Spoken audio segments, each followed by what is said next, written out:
Hi, I'm going to try and explain the concept of we share abundance because it's not something that is normally thought about or taught. In fact, it probably goes against a lot of modern convention and things that we take as being the norm. So I'm going to try and use an analogy of nationality. Where we're born is an act of fate, perhaps. It's luck. It depends on where our parents were living at the time that we were born, and that tends to determine our home country, our nationality. And we grow up within that country, and that country has its own laws and its own ideals, and it has its own economy. And usually we get this patriotic instinct about the country that we live in, and we defend it from people who try to put down our country. Sometimes we're not satisfied with the country that we live in, and we either try to change it, or if possible, we move to a country where we feel we'd be happier. Moving a country can be easy, and it can be very difficult. Some countries don't want more people to come in, and some countries are happy to accept almost anyone. And we all have this idea and knowledge of what I've been talking about so far. But a country's economy is what's not really understood by most people, and most of the things that are said about a country's economy are frankly not true. A country's economy is largely dependent upon its size. There may be natural assets such as oil or diamonds or gold that can be mined and sold to other countries, and that is governed to an extent by the geographical size, because the greater the geographical area, the more likelihood of having minerals in there.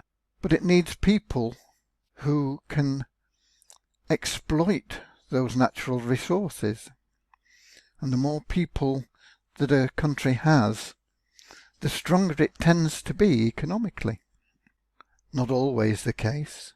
There are some countries that have massive populations that are not very sound economically and struggle to provide for all their people. But a country's economy is determined by the way that the people value the services of the others within that community. As an example, in some communities, what's considered to be a skilled tradesman, an electrician or a plumber or something like that, will earn $10 a day. And yet in other countries, he'll earn that same $10 in 10 minutes. So what's the difference? The service is the same. The difference is how that service is valued by other members of the community. If a member of the community is only prepared to pay $10 an hour, then that's all that service is worth within that community. But if in another community they're prepared to pay $1 a minute, that $10 in 10 minutes, then that's the value within that community. It's the same service. The value is set within the community. So what about the currency within a country? Because most countries have their own currency. There are one or two that use currencies from other countries, but most countries prefer to have their own currency. And why is that? It's because a currency is literally only worth what the people within the country believe it to be worth. And that gives the government of the country a great advantage in manipulating a currency. Currencies have been all sorts of things over the years. They've been shells, pieces of bark, metals, glass beads. Today we tend to use paper. Or more recently, plastic. And what's behind this? Absolutely nothing. Once upon a time, and it's still actually on the banknote in the United Kingdom, but you need a magnifying glass to read it. It says, I promise to pay the bearer on demand the sum of £20. And that's on this £20 note. When I was a kid, that was big letters. I promise to pay the bearer on demand the sum of £20 would have been on that note in big letters. And the reason was because up to about 1946, the currency in the UK was backed by gold. So you could literally go into a bank and demand gold for a banknote. I think in the 1970s, the USA was still on the gold standard. And I think it was Nixon that abolished the gold standard. So the dollar at that time was like the British pound used to be, backed by a commodity. It didn't matter that the commodity was gold. It could have been oil. It could have been wheat.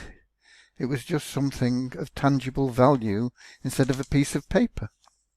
That tangible value no longer exists. It is only the value that the members of the country decide to attribute to it in what they will exchange for that. And this gives the government a great advantage because they don't have it tied to anything special. So if they need more money, what do? They print more of these. They cost virtually nothing to produce, and yet they hand them out in terms of benefits or wages or whatever. They get into circulation, and that has given the government money to spend. Now, unfortunately, when they do that, they increase the supply. The demand is still the same, and so it devalues this.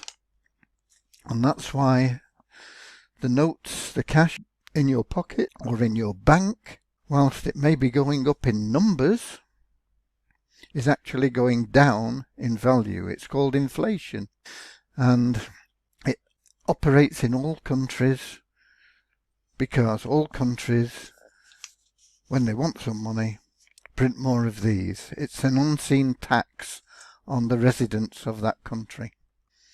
And that's what a currency is. It's just something that people will accept.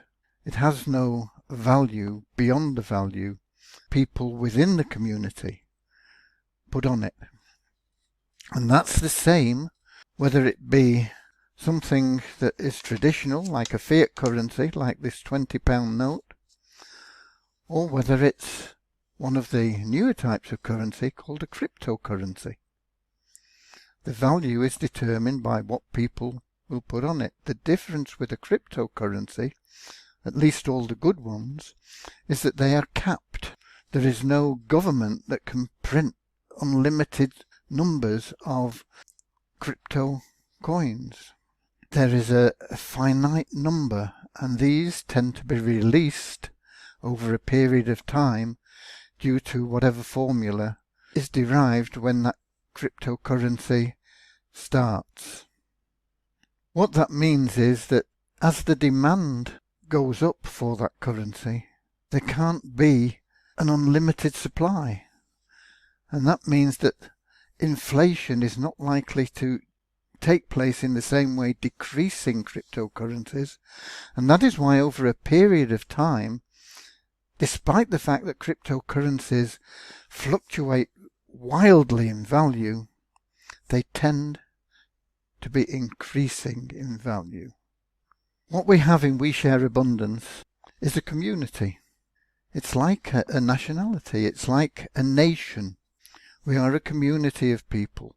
And the value of our community is the number of people within the community that are using our own currency that we produce, but we have a finite number, and it's released just in dribs and drabs through the formula that we have. And that's at a maximum of 20,000 tokens per month. The more people we have within the community that are providing services, the more income will be generated. But we can't just plough more and more currency in because it's limited to 20,000 a month. And so the value of the currency is likely to increase more so than it would with any other type of currency or in any other type of nation. Now, just like people that move to another country, there are laws in the country that they came from, there are laws in the country that they go to. There are rules for that community.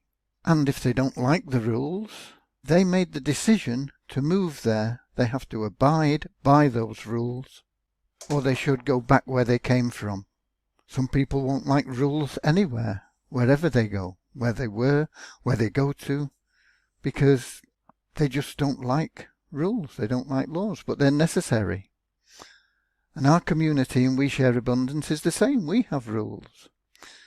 Unlike a country which tends to protect its borders and not let too many people in because it's frightened of the impact that they may have, because they're going to have to print more money to look after those people, to offer the social benefits that they give. They're going to have to print more, and that's going to devalue that country's currency even more. So they're afraid to let people in. Unlike that, We Share Abundance is a community that welcomes everybody. But we say, come in, these are our rules. If you don't like them, you can leave just as easily as you came in. This is our currency. We set a value on that currency within our community. And that's based on the income that is generated by the services that are offered by everybody that joins our community. These services vary. They're very simple, but they generate the income that is attributed to our currency. WISA, the We Share Abundance Token, WISA.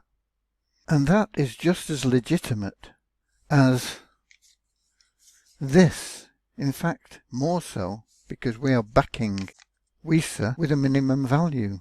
We don't have a nominal that you can't read under the Bank of England.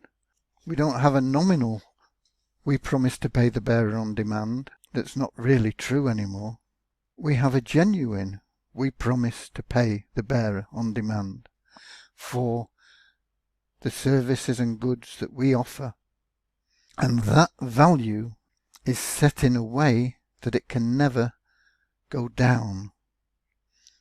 So within our community, that value can only go one way, and that is up.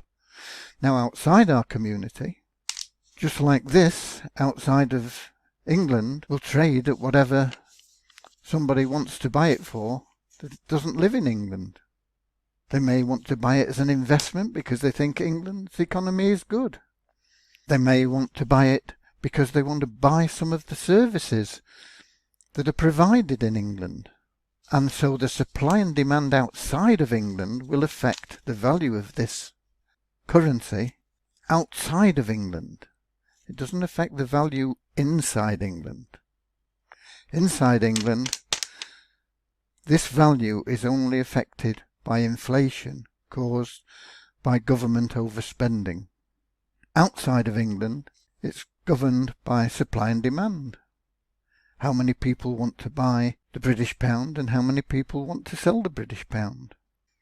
And the more buyers there are versus sellers, the higher the value outside of England goes. But that doesn't affect anybody living within England.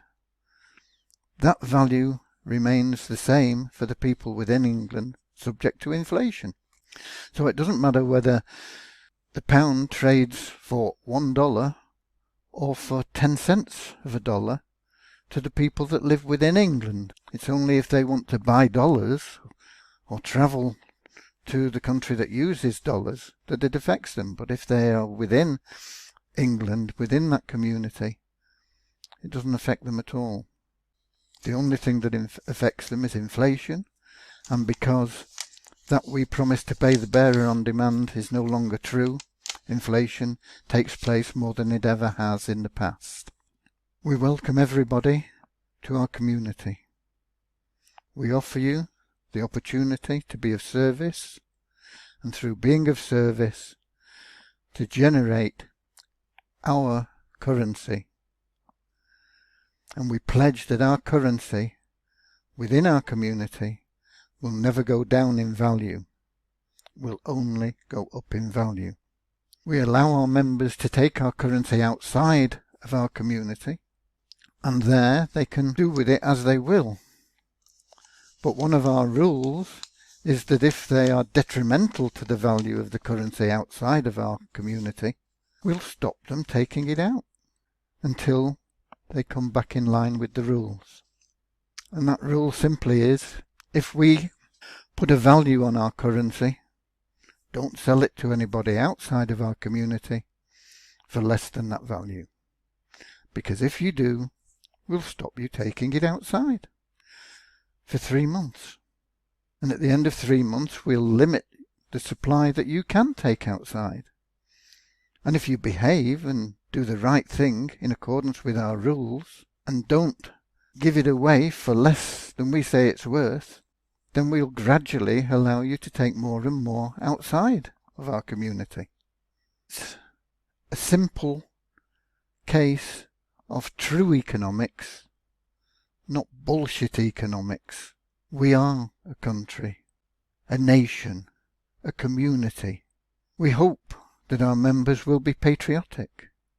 We hope that our members do not need to be penalised for breaking our laws, our rules. We hope that our members will live happily together, because we accept anybody from anywhere. We are one community under God, as was the original intention in the United States. One nation under God. We accept all, and we accept the fact that all men and women were created equal. So we accept you no matter where you come from, no matter what your background is, no matter what you've been before, no matter what your education is, what your spiritual beliefs are or not. We accept everyone. Come in, enjoy our community, abide by the rules, and if you don't like the rules, you're free to leave. That's, in a nutshell, what we offer. We Share Abundance knows and understands that God has provided sufficient for every person to live a comfortable life. And we, as a community, as a nation, uphold that truth in the distribution of wealth to our members. God bless.